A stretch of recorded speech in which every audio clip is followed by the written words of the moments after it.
Well, it's like say you're dealing with gold, right? You want to be a gold merchant or be involved in the gold business.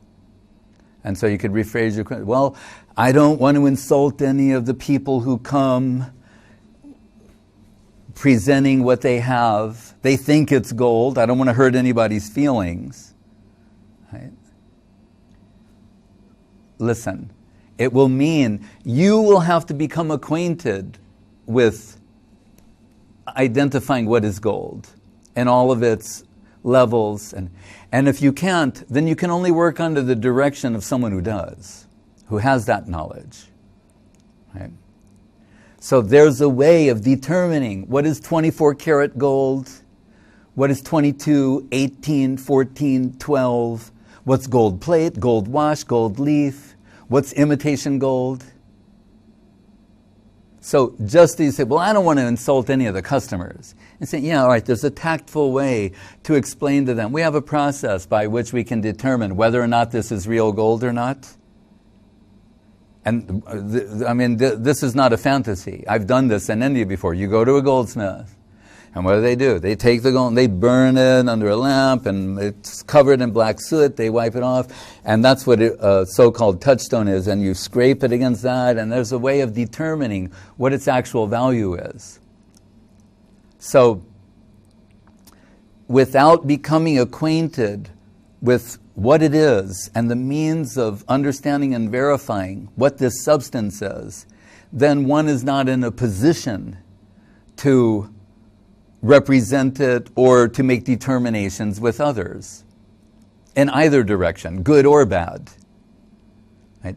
Therefore, we're told you have to put yourself under the guidance of a Vaishnava, a substantial Vaishnava, who can determine, assess properly what is valuable, what is not valuable, what is substantial, what is not substantial, what is imitation and what is real. Right? Back to Saraswati Thakur. 100 cautions. It won't be this, it won't be that. This is your checklist. So when you see those things, if he says, a actual Rasic Vaishnava will never give rasa, and the Rupa Nuga line, will never give rasa shiksha to someone who hasn't the adhikar or capacity to receive it. And you say, oh, but there's this one who's doing that. Oh, well then you look at your checklist and go, well, according to Saraswati Thakur, he must not be a Rasic Vaishnav in the Rupa Nuga line, and he's doing something which is criminal. That's a determination that he's making. It's one example, but there are many. So in general, we say, well, in dealing with other people, what is the general rule? Trinadapi sunichena, tororapi sahishnuna, amanina amanadina. To be humble, tolerant, offer respect to others. But when some ignorant people heard, thinking that the Mayapur Chandradoya Mandir, there's so many Americans there and they have so much money, the rumor spread that the deity was made out of gold, solid gold. So they wanted to steal Radharani and maybe Krishna. They were both like that. They heard they're solid gold. And when they came, the leaders at the time defended the deities even with weapons. So some people came to Guru Maharaj and they said, they're not following Mahaprabhu's teachings of being humble, tolerant, and offering respect to others. But Guru Maharaj said, no, I supported them, saying, Trinadapi suni chena, to who?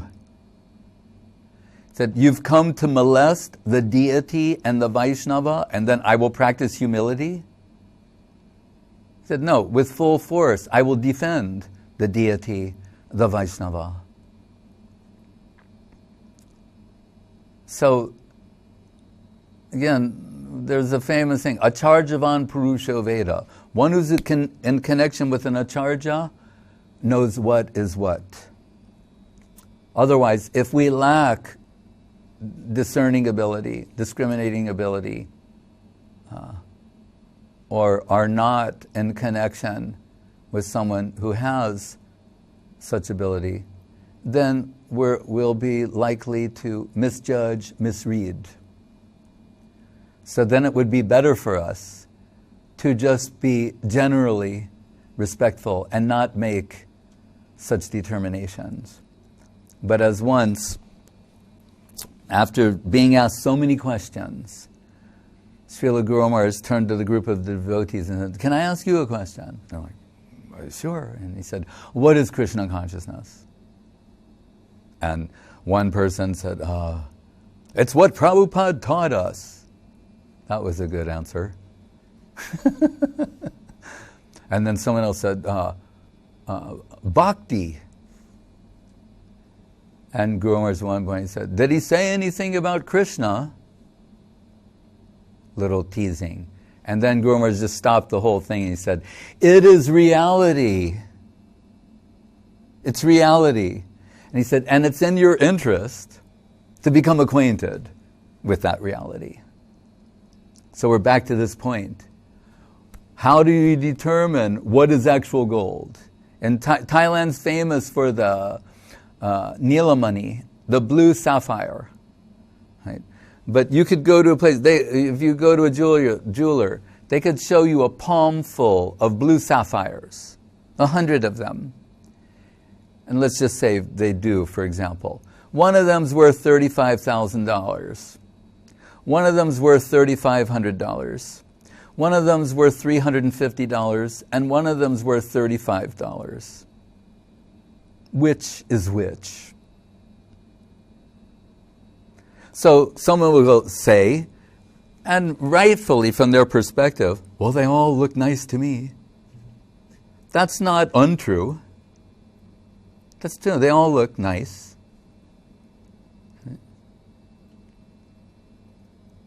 Someone else may not care. They say, "Hey, what's the difference?" There's that type of level of understanding also. But someone who's in the market for blue sapphires, it's in their interest. Either they need to become acquainted with how to identify, assess, value of blue sapphires, or they've got to be in connection with somebody who does, or what's going to happen? They're going to be cheated. So a $35 blue sapphire, they're going to be told that it's worth $35,000. So only this will help. Either become acquainted with it under the guidance. Vishwanath Chakravarti Thakur in his commentary, the 10th canto of Srimad Bhagavatam, has a enigmatic expression at one point. He asked the readers to forgive him for becoming a jeweler. As if he's like a mundane, like, "Oh, I've become a jewel merchant, forgive me." But what he's saying indirectly is that he's selecting so many jewels, gems, gem-like interpretations of slokas, and presenting them to everyone. That's what it is. Right? Krishna, known as Nilamani. Right? Rupa Goswami wrote a book, Ujjal Nilamani, this blazing, brilliant blue sapphire. To make any comparative analysis, as I told before in the currency example, every day it changes. What is the value of currencies? But they have to have some standard to measure these things against, to find out this one's going up in value, this one's going down. Or 50 of these make one of those, or 500 of these make one of those. Right? What do we hear? Sri Rama Rama Rameti Sahasranama Tattulyam Rama Nama Varanane. It says in one place, Sahasranama, 1,000 names of Vishnu is equal to Ram, one Ram Nam. but then so many Ram Nams to a Krishna Nam. So it's not that we're concocting these things. There are ways to determine that. So, and dealing with the plurality of currencies, someone shows up with their money. If that's your job, then of course you don't want to insult the clients, the clientele. They say, yes, we will happily accept your... And they present something, and they may be surprised. Oh, it only yields one of these. That means quantity and quality. So, Krishna consciousness really is all about gradation, which means understanding superior and inferior. Right? I'm told John Hick, a Christian theologian, he said Christianity is on the verge of a Copernican revolution. Meaning, just like before Copernicus, they thought the earth is the center, it's a geocentric system, and the sun and so many planets are orbiting the earth. Then Copernicus came along, declared a heretic in the beginning, that he's saying, actually, it's a solar system, heliocentric. The sun is in the center, and the earth is one of many planets orbiting that sun. So John Hick, this Christian theologian, said, Christianity is on the verge of a Copernican revolution. Meaning, up to this point, we've thought this is the central God conception. And there are so many others in remote orbit. Say, no, what you're about to find out is this is one of a plurality of theistic conceptions orbiting a central truth, a supreme reality. So then, for those who want to make a comparative analysis, right, someone could say, well, all are in orbit, and all are planets, you can find similarities.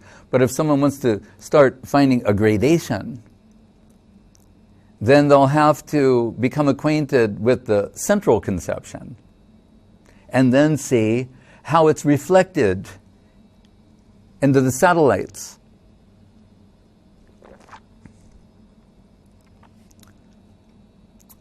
Qualitative assessment. So the analysis of rasa is inevitable. Shanta, Dasya, Sakya, Vatsalya, Madhura. And we're told Madhura rasa contains all the others. It's Mukhya rasa, the original. All other rasas are satellites of Madhura rasa. And that's in line with the central conception of the Absolute. The ultimate reality is Radha and Krishna. So how far are Radha and Krishna, the supreme reality, remember we're dealing with reality, so another way to look at it is, how far are they reflected into other theistic systems? And they say, you should love God with your whole heart, your soul, etc. Right? All right, good. And that God, what does he look like? Is he alone? What does he do? Where does he live? That seems to be, a natural question.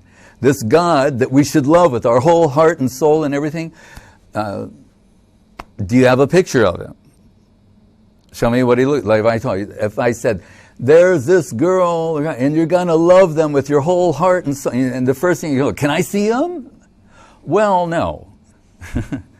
That would be offensive.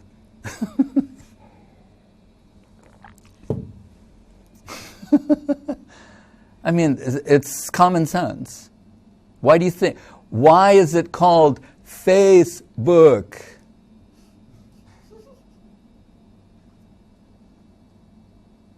Why? Does it have anything to do with faces? Maybe. Looking at faces and saying, I like this face and this one I don't like as much? Facebook.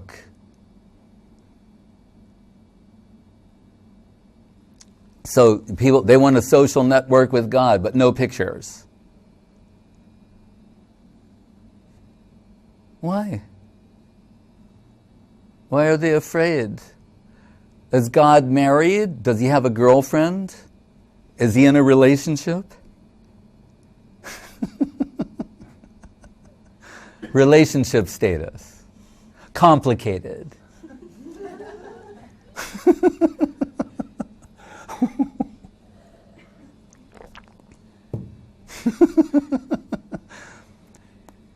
This is what Guru Maharaj says about taking a stand with spiritual common sense. I can sit here, we can quote so many scriptures, verses, etc., but also just use your common sense, too.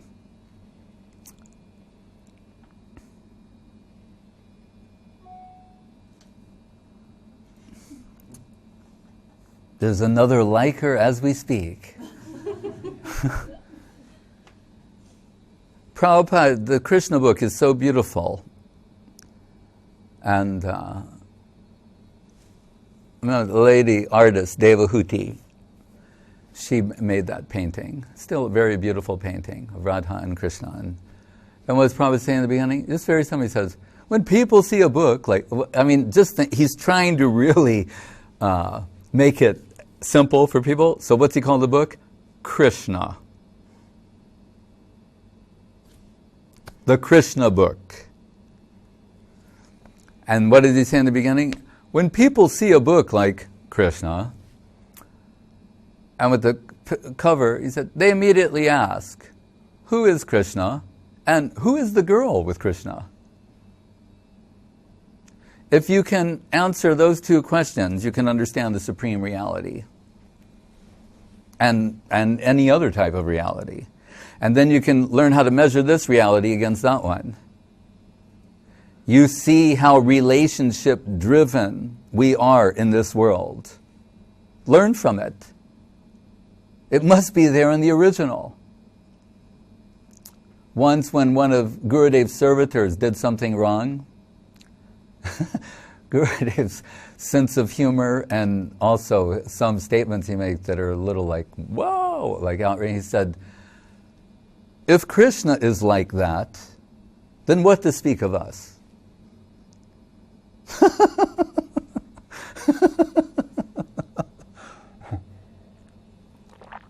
So, this is the driving principle of existence. So, to what degree is it accommodated in theistic systems? So, for the most part, religion is there's a male god, and the feminine aspect is underserved, underrepresented, to put it mildly. Right? Then what do people think to compensate for that? Yeah, so we worship the goddess. Just, to go in the other direction. But the only balanced, fully balanced, complete expression of divinity is in Bhagavan, meaning Shakti, Shaktiman, feminine aspect and male aspect, the supreme female and the supreme male. And then there are Aishwarya pastimes, Lakshmi Narayan, higher, where we find 2.5 rasas. Right? Dasya, Shanta, Dasya, and in the case of some old-time servitors, approaching friendship. So 2.5. You go to Ayodhya, and you have all five are there. Shantadasya, Sakya, there's brother and friends, and Vatsalya, and Madhura. But remember, this is seva. So, conjugal seva is, in Ayodhya, is exclusive to Sita. And it's interesting just to point out that there's a deity, Balaji. It's worshipped in South India. And the opposite of the Krishna trick on Radharani and Brajagopi, where he pushes out two more arms to make four,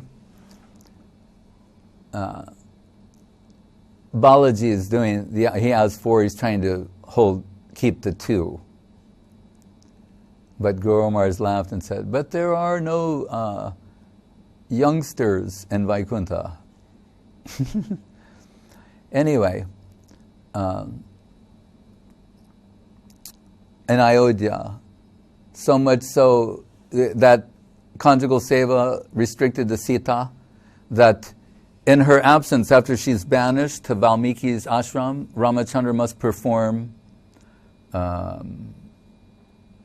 as an ideal king. He's doing sacrifice. You need your wife at your side when you do these types of yagyas.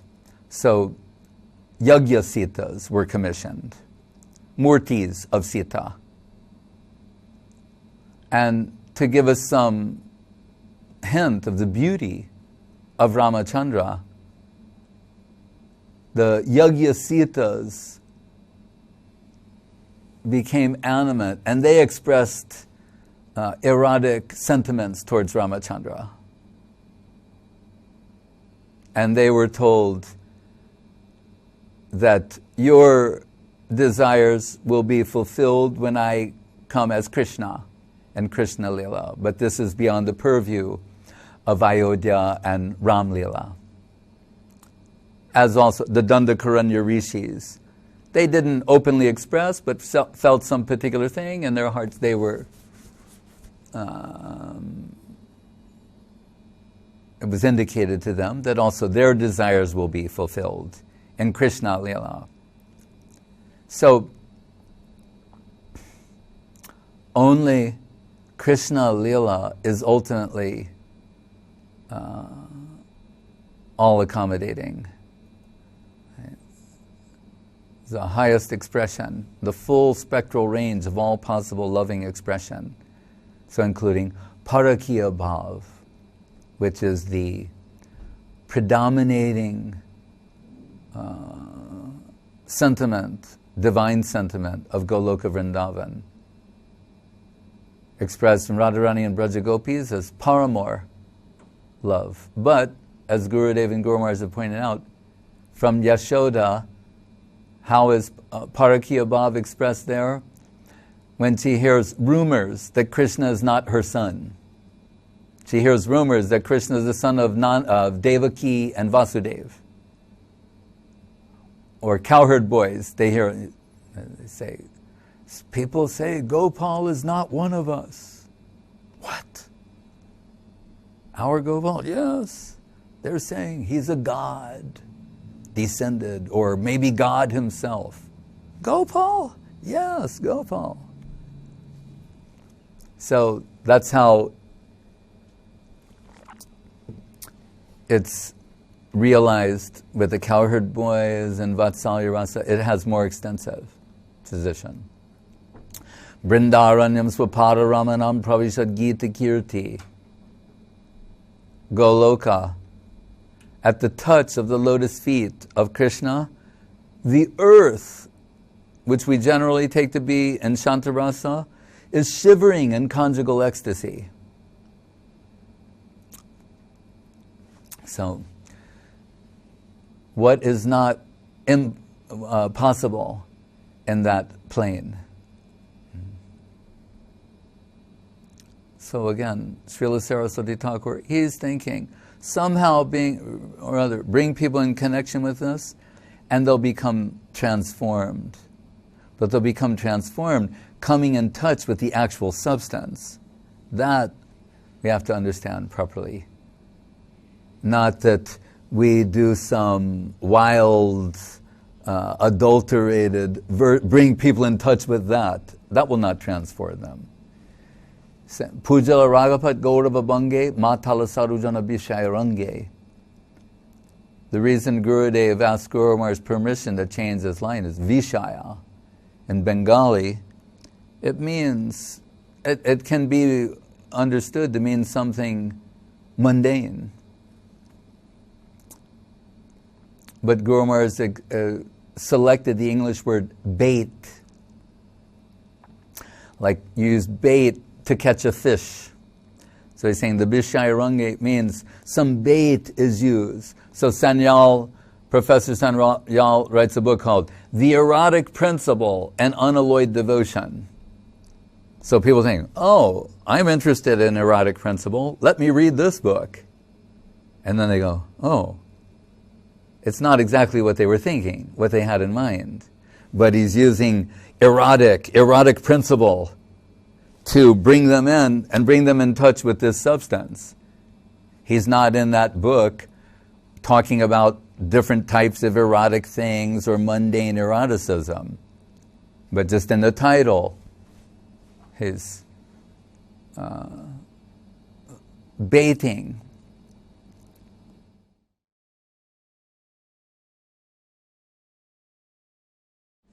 That really, that's what we're looking for.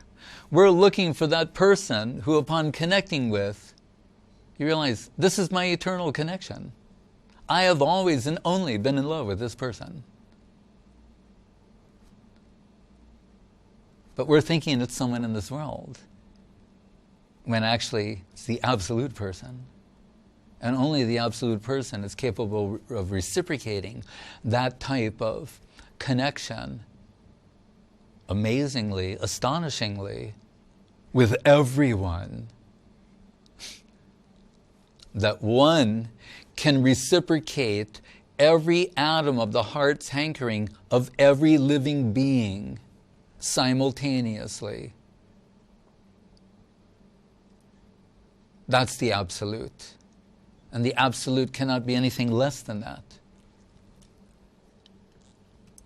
It's the absolute personality of Godhead. And we, through ideal search criteria, indirectly are searching. It's an acknowledgement that we're searching for the absolute. The ultimate beautiful person. The ultimate loving person. The person who's, prati anga lage kande prati anga more. Every atom of our soul is crying out for its correspondent. And that can only be found in the absolute personality of Godhead.